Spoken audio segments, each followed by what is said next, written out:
Hello folks and welcome to Let's Play Air Fortress. This was made by Hal Laboratories in 1987, later released in America in 1989. This is one of the first NES games made by them, and it came out pretty late in the console's lifespan, so the graphics look pretty damn good. Let's take a bit to look at the story. The inhabitants of the planet Farmel have lived in peace since the establishment of the Stardate calendar. They have traveled all around the galaxy with a new style spacecraft called the Light Ship. Then one day, the peace was disturbed by a big, mysterious fortress. It was living and destroying all other civilizations. The Federation of Intergalactic Powers organized the defense forces immediately. The Federation forces were no match for the superior defenses of the Air Fortress. The fortress totally destroyed all of the Federation forces. The Federation decided to select a specially trained person, ID 82592, named Hal Bayman. Hal's equipment includes a newly developed light blaster and armored suit.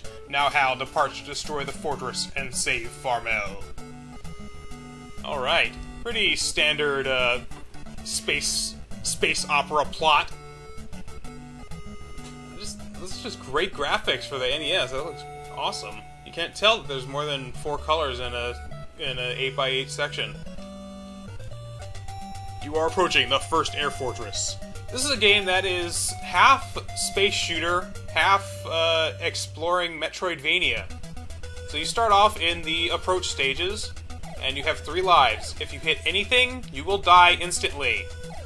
So the purpose of the approach stages are to collect energy and bombs, which are actually called crash beam bullets, but I'm probably going to be calling them bombs because, well, you'll see soon, but it's kind of obvious that they're bombs. First section is pretty simple. You just run into these floating butterfly guys. There's a good variety of enemies that you encounter in this game. Maneuver around these sections, and we get our first power-up, B, for bomb, or crash beam bullets. And you pick up the E's, and you get an extra 100 energy points.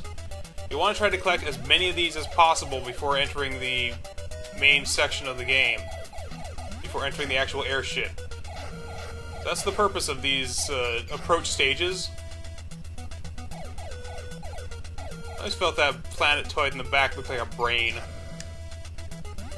Enemies can also randomly drop energy for you, so that's pretty cool. Oh, you gotta watch out for these missile dudes. They'll try to dive bomb on you. Later on, enemies like that will begin shooting at you, so it becomes even more difficult.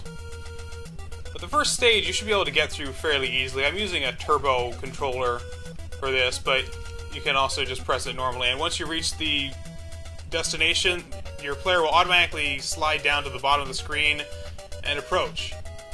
And Hal gets off of his light ship and heads on into the Air Fortress.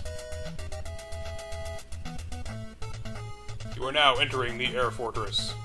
Just like I said. This is where the main meat of the game takes place. These sections, you have no timer, and the only thing you have is your energy, which constantly goes down, but if you stop, it'll go back up. Every time you move or use one of your abilities, like firing your weapons, you will use a bit of energy, but if you stop, it slowly recharges. Another great thing about this game, you can fly, because you have your jetpack, but also, it has sort of a rudimentary physics engine, so if you shoot, it actually pushes you back. That's pretty neat. It's actually somewhat faster to, if you can shoot against a wall, it's actually somewhat faster to shoot your way across the room than just walking. Careful with these guys. The blue robots take 3 hits to destroy. Yellow robots only take 1. Oh, 2 hits. They take 3 hits later in the game. The first level is pretty linear. In fact, it's completely linear. All you have to do, there's one section that you can go to. Each room has 1 entrance and 1 exit. You just go from the entrance to the exit. Just gotta watch out for these crushers. You can damage them, but I don't think it's possible to kill them, even by shooting bombs at them. When you're inside the Air Fortress, pressing the A button will shoot your regular blaster, and pressing the B button will shoot your bombs. So A for attack, B for bomb.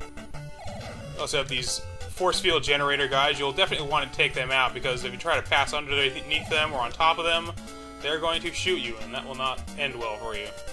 Entering elevators, it'll automatically close on you once you go into it, and we have a butterfly here. Shoot this guy, and they will always drop a power-up for you. Usually it's energy, sometimes it's a bomb. And there's a new thing that I want to be doing with this Let's Play series. I'm going to start doing questions of the day, so you can answer them in the comments section below. First question of the day. What would you name your own private fortress? Leave a comment below and tell me what you think. And we get 1100 now. Awesome. Also encounter mini-cores. These guys will hurt you. Every time you shoot them with a weapon, they will shoot out one of their homing shots at you. So what you want to do, you want to dodge their shots, you want to position yourself carefully, and take them out with a bomb. That way, they only shoot out one of their little homing shots at you instead of 10,000 of them by shooting them with your blaster. And he actually dealt 100 damage to me. Wow. And here we have the main core. Basically, the concept of this game, you just go into the air fortress and destroy the main core. This thing will automatically recharge its life, so if you take too much time between shooting it, it will slowly get its health back. So what you want to do, if you don't have any bombs, you want to fly into it and just unload your blaster into it. If you stand against the wall and shoot it, it'll take about 90 shots. But if you go up close to it, it'll only take about 30 or 60.